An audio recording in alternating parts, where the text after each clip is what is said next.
Տավուշի մարզի Իջևան համայնքի պաշտոնական կայք մուտք են գործել իրենց կայքը։ Բացված է մասնակցային բյուջետավորում 2026 էլեկտրոնային ենթահամակարգը։ Մասնակցային բյուջետավորման ծրագրում ներառված բոլոր համայնքները ունեն էլեկտրոնային այս համակարգը, որի միջոցով բնակիչները հնարավորություն ունեն իրենց առաջարկ ծրագրերը ներկայացնել, այդպիսով մասնակցելով իրենց համայնքների զարգացմանը, ազդեցություն ունենալով բյուջետային որոշումների կայացմանն ու դրա իրագործմանը։ Օրինակ հիմա Աչաջրի մարզադաշտի վերանորոգում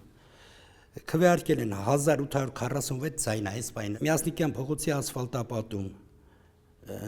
Արման Հովանեսյան առաջարկողը մտնում եք հիմա որպես գրանցվող, որ այնտեղ հնարավորություն կա մուտք, դուք մտնում եք նույնականանում եք, տվյալները տալիս ու քվեարկում այս ծրագրերից որից է մեկի օգտին։ Պայմանական Արման Հովանեսյանը պետք է շատ լավ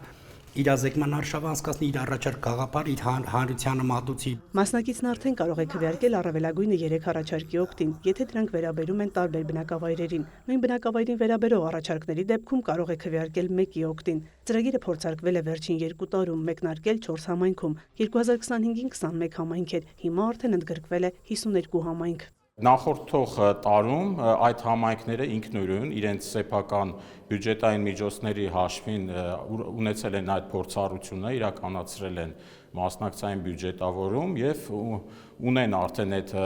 կարողությունները եւ պետական բյուջեից արդեն հաջորդող տարին ընդգրկվում են նաև սուբվենցիոն հատկացումների, շահառուների համայնքների ցանկում։ Եթե ծրագրի իրականացման առաջին տարում բնակիչները ներկայացրել են 17 առաջարկ, ապա 2025-ին մինչև 200 գաղափար են առաջարկել համայնքի զարգացման համար։ Ընտրվում է ավելի շատ ձայներ հավաքած առաջարկը։ Նոր փոփոխությունները միտված են նաև հավասարակշռելու բնակավայրերի մրցակցային հնարավորությունները։ Տարբերակված շեմեր ենք սահմանել, եթե նախկինում անցողիկ շեմը առաջարկների համար 1%-ն էր, ապա փոփոխությունների համաձայն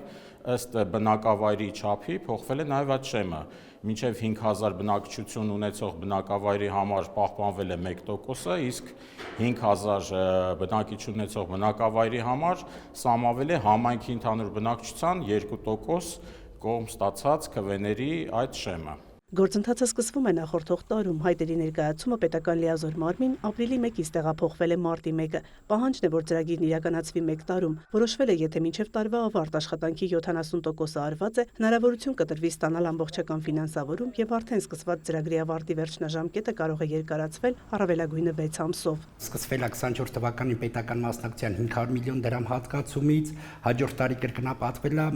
1 միլիարդ դրամ, 26 թվականին արդեն իսկ 2 միլիարդ դրամի շրջանակում է։ Համայնքներն ունեն 40, 50, 80% մինչև ներդրումներ են իրականացնում, համայնքային համաֆինանսավորումը կազմում է այդքան։ Երիտասարդներին հիմնականում զվարճանքի կենտրոններ, խաղահրապարակներ,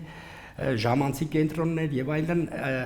այդ բնակավարի ուղղվածություն ունեն։ Բնակիչներն ավելի ակտիվ են հիմա մասնակցում ծրագրին, մասնակցության ցուցանիշը 4-ից դարձել է 12%։ Դրական արդյունքները հաշվի առնելով նաև պետությունը որոշել է 2026 թվականից մասնակցային բյուջետավորման գործընթացը դարձնել մշտական։ Մայա Խաչատրյան, Արտակ Գևորգյան, լուրեր։